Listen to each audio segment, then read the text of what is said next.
नमस्कार दोस्तों, Rajpati channel Bhojpuri song में हार्दिक स्वागत है आप सभी का। छठ मैया का भजन गीत है।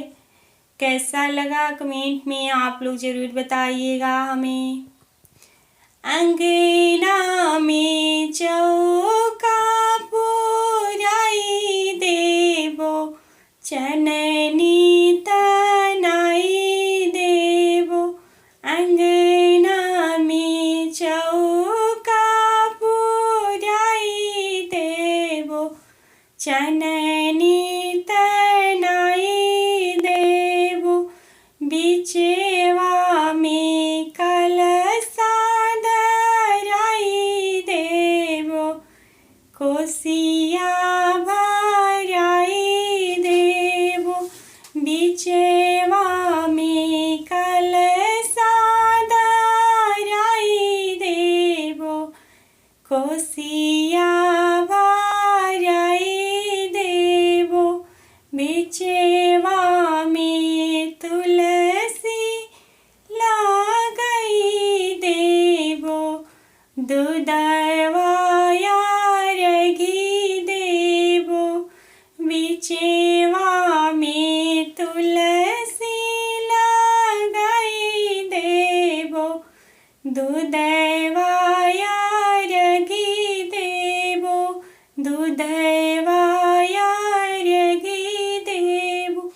बिचवा में किलावा लगाई देवो, नारियलिया रगी देवो।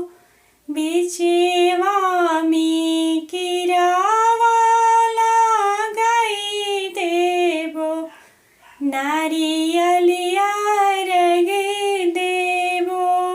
नारियलिया रगी देवो।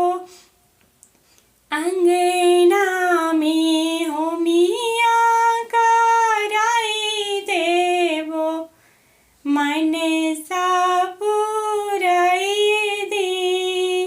अंगना में होमिया कराई देवो, मनसा पुराई दी। मनसा पुराई दी। अंगना में गंगा जल भराई देवो, उखिया गड़ाई देवो। उखिया गड़ाई देवो। अंगना में गंगा जल भराई देवो, उखिया गड़ाई देवो। उखिया गड़ाई देवो। अंगने में कोसिया भराई देवो, चननी तनाई देवो। अंगने में कोसिया भराई देवो, चननी तनाई देवो। चननी तनाई देवो।